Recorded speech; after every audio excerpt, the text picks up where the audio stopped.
For those that are still trying to enjoy Rockstar's biggest game before their even bigger game, there are dozens of suggested playstyles attempting to reignite that spark that reminds us why Red Dead Redemption 2 is so special. There's the Explorer playstyle, the Bandit, the Crime Boss, the Outcast, the Farmer, the Civilian, the Student, whatever that... We're out of ideas when it comes to finding new ways to prevent the game from getting stale. Or are we? May I present a new way to play, a way that I have not seen anybody talk about, a playstyle centered on one arguably unnecessary addition that, to me, is one of the most important elements Rockstar has ever implemented, and I don't know why for the past 6 years the community has been sleeping on it. Because Red Dead Redemption 2 has one of the greatest features ever in a story-based video game. Whereas other narrative games like Persona 5... Story is up to the point has been updated, okay? Will just notify you of a simple story summary from behind the pause menu. The summary of the story up to this point has been updated.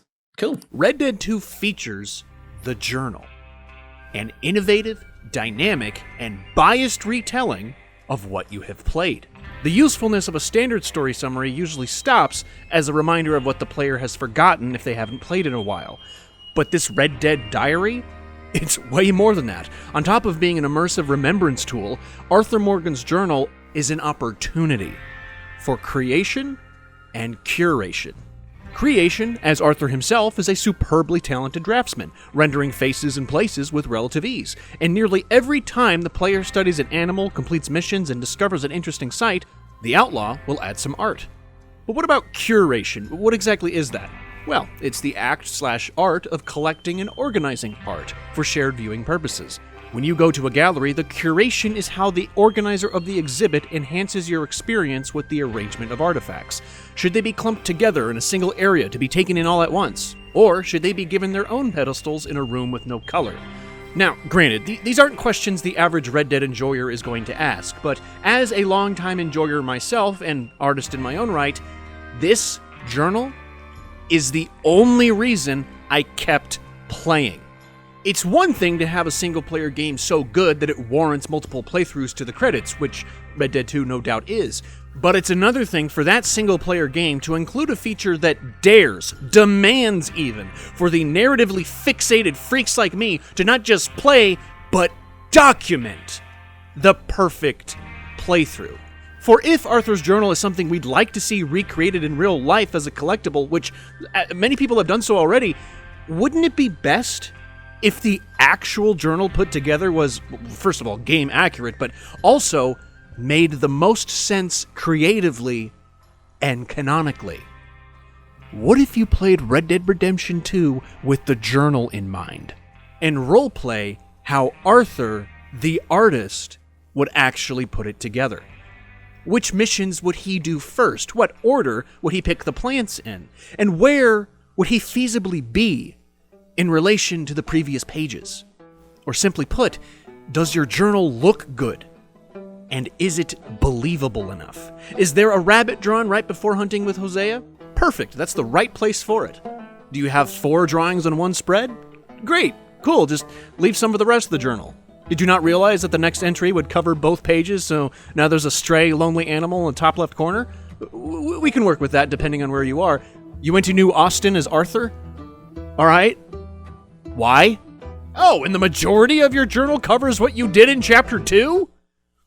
You know my feelings about that. As of writing this, I have completed 2.5 perfect journal playthroughs. 2 of them because I wasn't satisfied with the first attempt, and 1/2 because I'm currently in the middle of my 3rd attempt.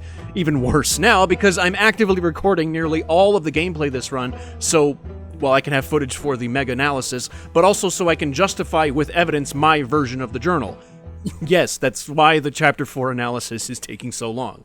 You see, I've got a plan. And it's to one day go through my version of the journal, page by page, with footage to match in a however long it takes video, for the purposes of using it as a guide to recreate it in real life. It's why I'm drawing like Arthur as a shorts series, but this all takes a while. I just need time. In the meantime, I've compiled a list of tips and guidelines that might help you better assemble a more believable journal.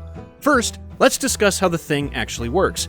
Arthur will add entries to the book in 4 different ways: studying animals, collecting plants, completing missions, and inspecting certain sites.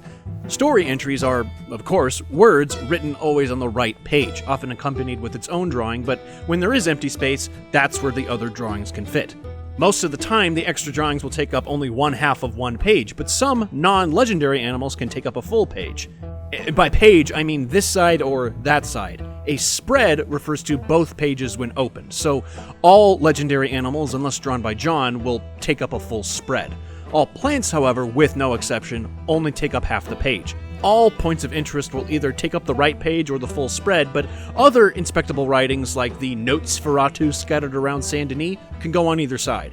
Speaking of which, all inspectable drawings are immediately drawn in, but the 3 other types will be on the waiting list, so to speak, and they'll require a trigger. The new journal entry notification indicates the conditions have been met for more entries to load in, and I phrased it that way because you can receive this message without having added anything to the journal. This message mainly tells you that you've done an action that would have added something. There are 4 ways to trigger these entries. First, there's the self-explanatory save and reload method. Load back in a save, and the journal will be made. Second, the just as self-explanatory fast travel method, where using Arthur's map or campfire to fast travel will trigger a new entry notification upon arrival. This will also work with stagecoaches, but for whatever reason it does not work with trains. The third way is the sleep method, where you go to sleep. I have nothing more to add. And fourth is the aim at the animals method. This is the fastest way to trigger a new entry on standby by pulling out your gun or binoculars and aiming at several studied animals. Ravens, deer, and ducks are especially useful for triggering the journal, as they are common and almost always in groups, but know that this method only works on animals already studied, and for some reason it just doesn't work with John. Additionally, the order in which animals, plants, and stories appear will always be whatever was filed first. Which sounds obvious, but even if you, say, have a little bird at the top left half of the spread with the right page being completely taken up, and you study the ferruginous hawk and then the crow, the game is going to put the crow on the next spread because even though it could fit in this tiny space, this particular hawk couldn't fit there first, so it was moved to the next pages. Because certain drawings only appear when the entry's added notification is triggered, you can manipulate the order of certain entries if you wish for a studied animal or story event to appear after a point of interest. For example, in my second not-so-perfect playthrough, I made the mistake of not triggering some new entries before inspecting this tree, leaving this bison, which I already hunted a few in-game hours before, all alone on this one page instead of fitting neatly underneath this horse on the page prior to the tree. I could have fixed the mistake, but I was too lazy to reload a past save and redo a whole 30 minutes or so. Oh, wow. Wonder how much longer you can go. I should have listened to my future self, that is my now self, and considered the following do's and don'ts, the advice and avoids of assembling Arthur's art. Study the drawings before you study them. Get a feel for them online from the wikis and other people's journals uploaded on YouTube before you commit them to the book. Know how good and how big the drawings are so you can make better compositions. Decide for yourself where these drawings would fit best. Try placing the birds that fly on top and the animals with a visible ground or a shadow on the bottom. See if there's a relationship to be had with the words being said and the sketches that could be there. For instance, is there a connection between a specific location and a specific animal? If so, pace yourself. Don't go scanning every last creature in sight just because it's there. Save the drawings for when they feel appropriate to add. For example, the crow might fit best with Boulder Glade, unless you think the bird would indicate that you went sharpshooting with the Mexican gunslinger. Was your first drawing of the Catahoula cur from the dog that wanders into camp? Perfect. Now that sketch is specifically of Cain. As another example, holding off from studying the Border Collie until after you go robbing in Valentine allows you to remember the time you collected the debt from the Downs. That Border Collie is now specifically the one they had. When you pace yourself, you can plan for sketches to be well-timed and relevant. Another way to pace yourself: avoid making spreads of 4 drawings at once.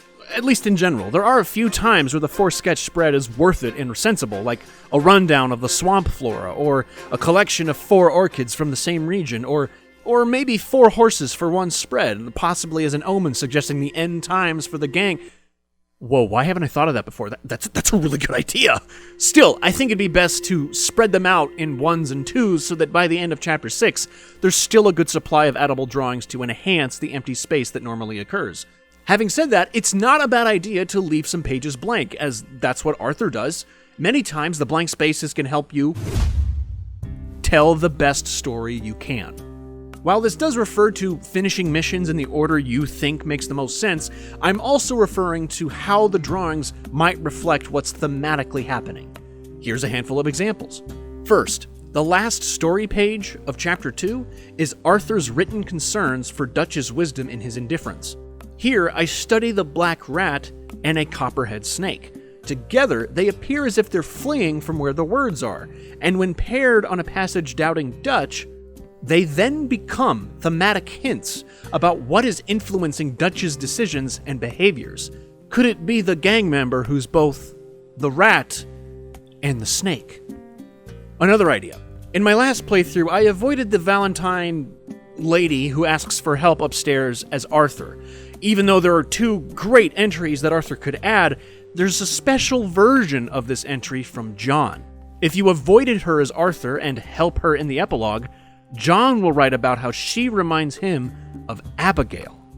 Now, the reason I was in Valentine as John was because I was going up to find the treasure in Cumberland Forest, where timber wolves can spawn.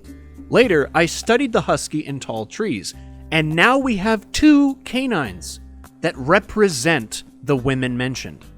One who's a real predator, and one that's friendly and is best for home. This journal entry is special. It's a genuinely unique piece of John's soul, as opposed to yet another direct copy of Arthur's work. Speaking of which, there are 5 that I know of journal entries that will repeat themselves in the epilogue, word for word, and art for attempted art, if you're not careful. The world's angriest man north of Annisburg, the king in his tree, the blind prophet, the devil guy in the cave west of where Pronghorn Ranch will be, and the ghost of Agnes in the bayou. It's one idea for John to encounter these for himself, that might be fine, but it'll be a problem if Arthur already had, and therefore it appears that John is copying Arthur's words and trying to match the drawing when they've already been made. Rockstar's fault, mostly, but it's best, in my opinion, to not reveal the flaws the game has, when your goal here is to make it look as well written and planned out as possible. Final examples regarding empty space. Arthur's first drawing of a studied animal is the Tennessee Walker, a horse doodle that sits alone in the top left in between the good times in Blackwater and the aftermath of Blackwater. The reason this is here is because he was on that horse looking for John before he wrote about the aftermath. That means that every single Red Dead 2 gamer's journal, look them up, I promise you, every single one has this terrible spread of Arthur having just saved John with so much on his mind, but he decides to draw a little horsey before scrapping the rest of the space because the Blackwater aftermath deserves greater attention. Perhaps even greater tension. The places and people Arthur was depicting beforehand shows us that more often than not, he's going to draw as well as he can when he can. This lone horse, however, with all this emptiness, suggests that something so big happened on the next spread, it wouldn't have been right to distract the reader with that doodle. Therefore, this means there is a precedent to have some lone sketches on the top left so long as you time it right. I employed this technique recently when I finished that one Micah mission in Clemens Point, right before Chapter 3 nearly ends. Out of all the animals or plants to choose from, I allowed the smallest rodent I could think of to be alone on this spread, because now there's all this negative space against this one tiny chipmunk. The question is then raised. What could possibly be the reason for leaving this animal by itself? Must be something super important happening on the next page. And if you know there is. So fear not for occasionally weak compositions. It might enhance the story your journal is telling. And if you passed on a key journal entry that could have been enriched with incidental theme, don't be afraid of backtracking. The effort put in to fix the mistake or dissatisfying placement will be worth it once the whole thing is done.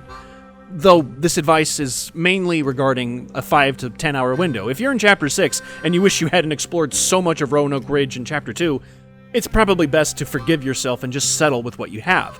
Maybe Arthur isn't interested at that point in the exploratory sketches. Who knows? It's up to you, but to avoid longer backtracking gaps, make multiple saves and back them up. Find your profile folder in the documents, then copy and paste your saved games to another folder full of other folders that are labeled with the approximate time in the game you were playing. Then be sure to download the Red Dead Redemption save editor, for it will, when it works, help you identify where and when the saves occurred if you need to go back. This way, if you messed up really badly, the recovery will be much cleaner than if you only had 15 saves for the entire playthrough and need to recover from whole days' worth of work. I'm not sure how to advise console players about this, but whatever you do, don't go to New Austin. Just don't. Don't mod it. Don't cheese it, don't do it. Rockstar didn't intend for you to go there as Arthur, and Arthur doesn't need to be there. Give in. Leave it for the epilogue. If you want to squeeze in a few flora from the Blackwater region right before saving Sean, that's fine, even if I still feel like that's pushing it. But please, don't do the covered wagon to avoid the sniper trick just so you can rob the drawings from John. Leave some drawings for John to finish. Make no mistake, I believe in giving Arthur most of the sketches, if not all of them east of Blackwater. But even if not, you can find ways for John to pick up the creatures Arthur missed. Like for the exotics collectibles, try only gathering what Arthur was immediately tasked with looking for. Look up the locations online, plan your routes out with these plants in mind, but consider not doing all of them. Leave the last 2 requests for John so he can establish a relationship, make some money, and draw some orchids for himself. After all, when John compliments the hat, I think he's the one that really means it. It's wonderful. It's wonderful. Leave the New Austin fauna, flora, and further fun for John. It adds more life to his side of the journal, even if it's of lesser quality. Maybe you don't think John is a sketcher like Arthur is, and that there shouldn't be nearly as many drawings from John. That's definitely disputable. If you disagree with my advice about John or anything else I've said, excellent, for that's the final point. Form your own philosophy, artistically and practically. Consider the angle from which you'd want to form and showcase the journal. Think about Arthur's characterization. Think about what you're doing and where you're at. Do you want to see the worst man getting the greatest guilt trip and redemption? Let's see that contrast. There's lots of entries with multiple choice, like the treasure hunter north of Flathead Station. I always just bought the map off of him because I never felt the need to be mean, but my best friend saw this guy and thought, you know, he could be bullshitting, and $10 is a lot of money, so his Arthur just stole the map off of him. Because of that, he showed me a journal entry I've never seen before, one that fits well for his playthrough. Perhaps you like making long, unbroken chains of animals and plants. Do you believe Arthur would go on long hunting trips to make a comprehensive collection? Try that. That'd be an interesting read for others because then they wouldn't have to keep searching for the animal sketches if that's all they're interested in.